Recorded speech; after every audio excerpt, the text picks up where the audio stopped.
This government has been criticized by many in Nigeria for not living up to its promises. One of its fiercest critics is Aisha Yesufu. In this two-part exclusive, we speak to her about her grouse with government and many more. Ask them, where were they all these years, over 3 years, when hardship hit the land? What drives you towards activism? Because from what we see, you speak out against everything, the government, anything you perceive is wrong, even regular average human beings. What drives your passion for activism? What drives my passion, I would say it's my upbringing and the fact that as a Nigerian who grew up very poor, I was sort of like not seen as a human being in the society, and the nation was never there for me. And so all of that together, knowing that even though today I'm in a place where I'm comfortable to have a good life in the Nigerian sense, there are so many people out there who are still in the condition that I was in growing up. And the fact that I have come to realize that the only reason why these things happen is that people are silent. And by being silent, I also am part of the problem. And I think for me, that's the basic thing. I want to get a little personal. Where are you from? And when did activism start for you? I am from Edo State, born and brought up in Kano. Okay. And activism started from when I was born. I think I dropped into the world knowing that, look, if I say anything that is wrong, I'm going to talk about it. And growing up, it wasn't easy because I grew up in a society where as a child, you're supposed to be seen and not heard. And I mean, anything our parents say, we should just accept it. And I could never understand that. And I will always challenge and I always say, why? Why is this? I always question. And it was always, I think, a bit frustrating for my parents, you know, and they had to just take me the way I was. I will ask questions, I will make demands. But ironically, I'm very obedient. But if you ask me to do so, I need to know why.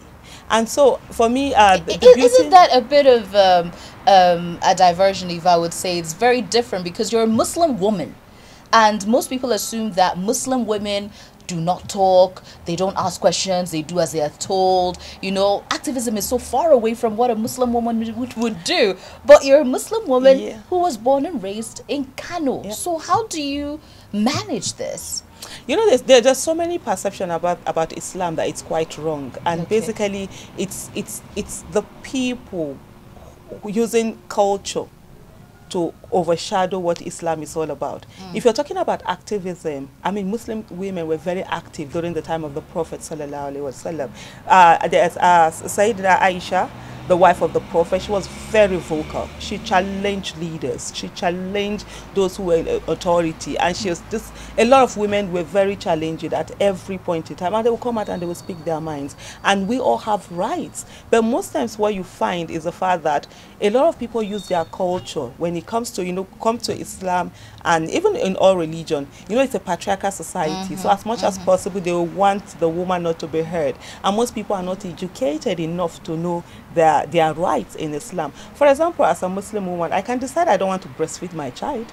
I can decide, hey, no, I tell my husband, you have to pay for it or get a wet nurse. But people don't know that. As a Muslim woman, I'm not supposed to change my name. I'm supposed to retain my own name. You don't change your name to another person's name, even though I did it.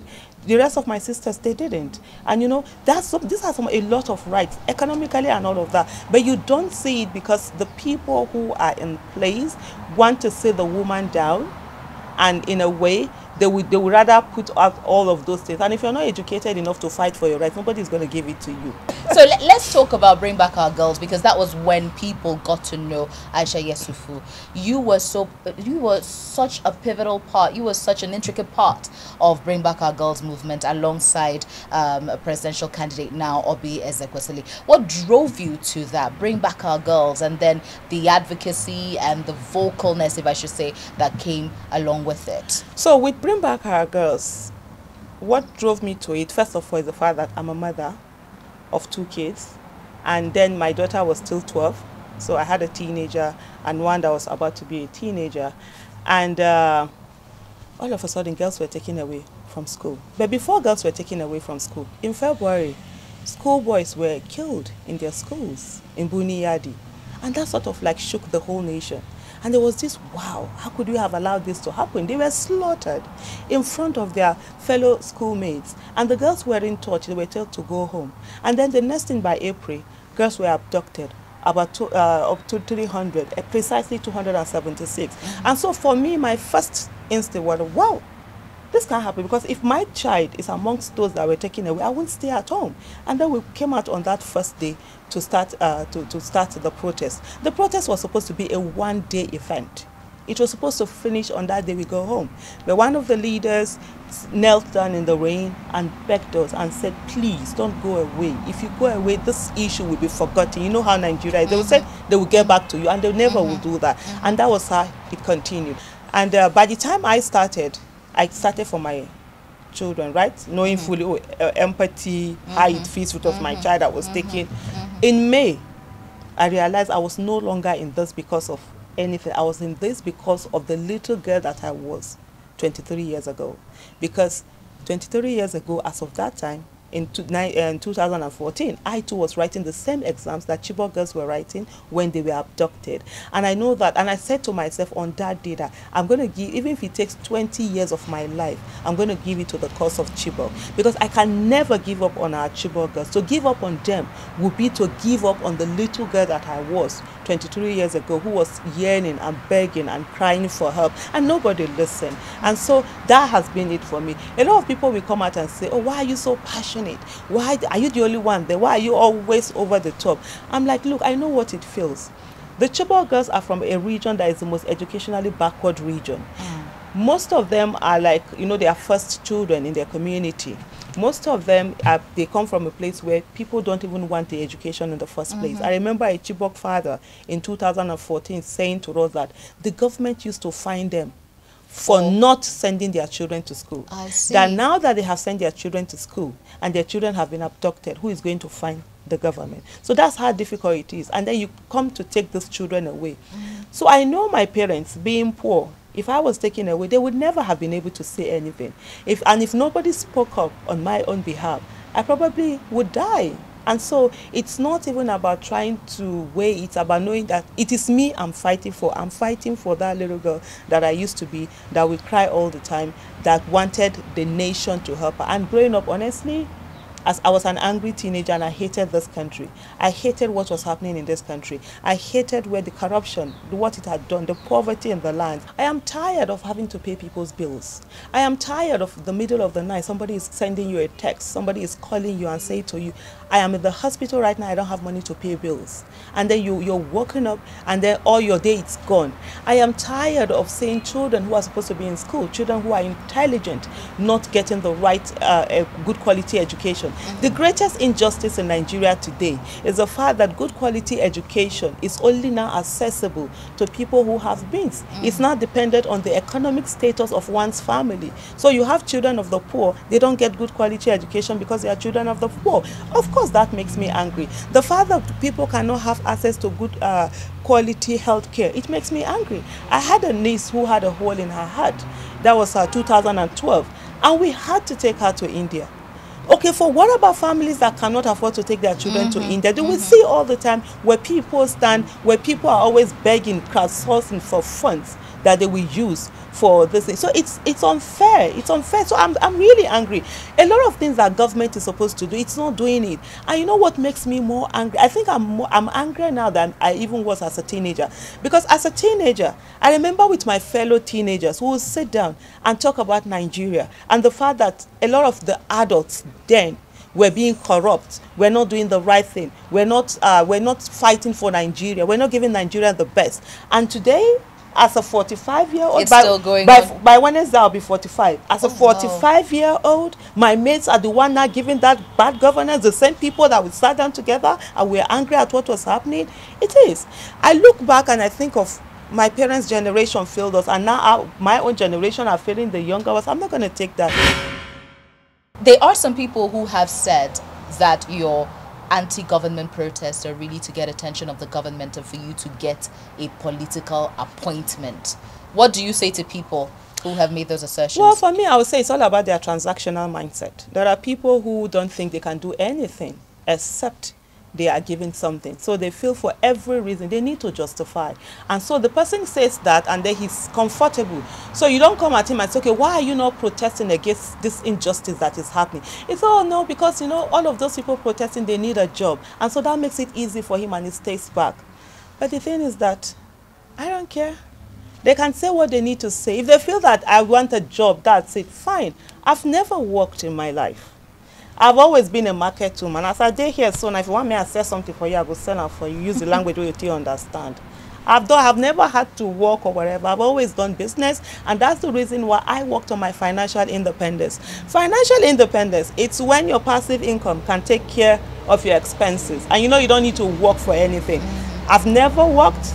I've never done government contract, so they are not going to say that, oh, Aisha, if you say this, we're going to deny you this contract or this job or this whatever. I've always been me. The time that I needed the government to give me an appointment, or needed the government to do something, was when I was a young girl, when I was a teenager in school, when I was in a school where I couldn't get the right education. I used to be in a government school. I was always very sick. My parents had to change me to a private school. And I left a government school in Form 2 to go down to a private school from 1. When I started, I couldn't speak English. I didn't know what was full stop. I didn't know what was comma. I didn't know what was paragraph. Other mates that came in, some of them came in from primary 5, they knew all of those things. They used to make fun of me when I speak in my school. The government school I was in, there were a term that all we did was Hausa, home economics, and IRK. And even when we did English, English was taught using Hausa. So if I had finished from that government secondary school, I wouldn't be having a conversation with you. The voice that you hear today, the Aisha Yesufu's voice that you hear, that it's loud and clear, whether you're in government or wherever you are, whatever insinuations you make that you always hear, would never have been heard. So it would have been killed by government school and government policies. So that makes me angry. That makes me speak out. So what if any government, this government, gives you a political appointment? I won't take it. There's no need of going there. I campaigned today for Dr. ORJI-EMODI because she's the best person for the job.